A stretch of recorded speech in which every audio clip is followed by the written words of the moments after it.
Today I'm going to demonstrate to you how to bind off purlwise. Not very often, but once in a while I'll come across a pattern that requests that I bind off purlwise, and so I figure there's a reason that they're asking me to do that, so I do that. In this video, I'm going to show you 3 different ways to handle your working yarn as you do that. So be sure to watch all the way through. The first 2 that I demonstrate are ones that feel very fiddly to me, and I usually don't get a very clean look to my bind off. And the third way is the way that I handle it. And so I just wanted to show you those 3 different ways so you can choose which way works best for you. My name's Amanda. I'm an average knitter, and I like to talk about things that I've made, things that I'm making and want to make, and tips and tricks that I've learned along the way. If you're liking my content, please subscribe to my channel, like this video, maybe make a comment, and check out my playlist for tutorials for foundational knitting. Here we go with the bind off purlwise. Not very often, but sometimes a pattern will call for you to bind off purlwise, so that's what we're going to take a look at today. I'm going to show you a few ways that people manipulate their yarn, and you can choose or create your own journey for your knitting, your binding off purlwise. So again, we need to purl 2 stitches. Remember, when you purl, your working yarn is in the front. Snug up my stitches there. I'm going to purl 2 stitches, so I'm going to show you one way that people do that. Now we need to be able to pass the furthest right stitch on the right hand needle over the one that's closest to the left hand needle. So a lot of people will, you saw me take my yarn to the back, and then I can pick up this stitch and then somehow keep that other stitch on. I'm using my index finger to tension my yarn. And then I have to bring my yarn back to the front to do my next purl stitch for the bind off. And so some people will just keep taking it off like so. Okay. I've also seen people simply just duck that yarn down and not pass it to the back of the work and pass that stitch over. That is definitely another option. You can see it feels very fiddly to me. So I'm going to show you, oops, I'm not going to pass that back. I'm going to show you the way that I do it. I like to take, after I do have my 2 knit stitches on, my left hand needle, and I like to take it to the back of the work and pass the stitch over like so. So number 1, I'm not messing with my yarn, but number 2, this really helps me bind off a little bit more loosely. So I think you can see how much more smoothly this goes.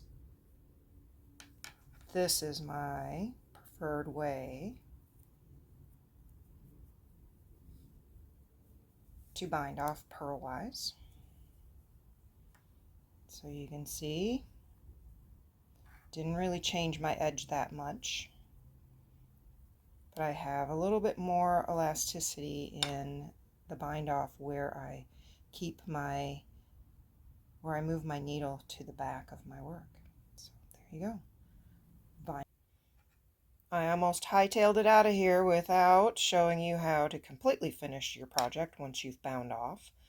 When you get to the last 2 stitches, you'll do what you've been doing all along, slipping the furthest one on the right hand needle over the other one, and then take your needle, hold your fabric here at the corner, and pull your needle up so you've got a nice long loop. Slip your needle out, and then I take my scissors and I put the loop out of the way and I clip the tail of the yarn on the other side and then finish pulling it through. That secures your last stitch. The next step is to take your darning needle. This one has a nice large eye. This is worsted weight yarn, so it should go through here pretty well. If your project has a back side and a front side, I like to sew my end in on the back side in case your yarn leaves a little extra bulk. It won't be showing on the front facing. So to keep an elastic edge, what I like to do is kind of follow the loops around. So you can follow loops around or you can just go straight through. But here I'm going to come back through. This loop is a little bit large, so I'm going to come through that in order to snug it up. Let me get a little bit better in camera here. And for me, it's okay if you split the yarn a little bit, but when you're new, try not to split the yarn because you may want to take it out. If you weave the ends in, here I'm going to just kind of go back and forth. There's lots of different ways to do this. Just have to find the way you like. And again, don't weave them in super tight. Snug them up. Here I split the yarn a little bit. Snug them up so they look nice. And here you can see this acrylic yarn is a little bit old, so you can see how it left that untidy. I can come back and tidy that up if I want, but I come down about an inch, inch and a half, and then I go back the other way just to make it more secure. And I'm going to see if I can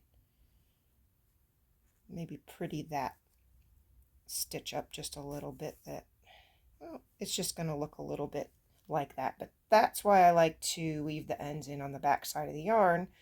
If I turn that over, you can't see that. So that was a good, happy little mistake on my part. And then after that, you will just trim that yarn close.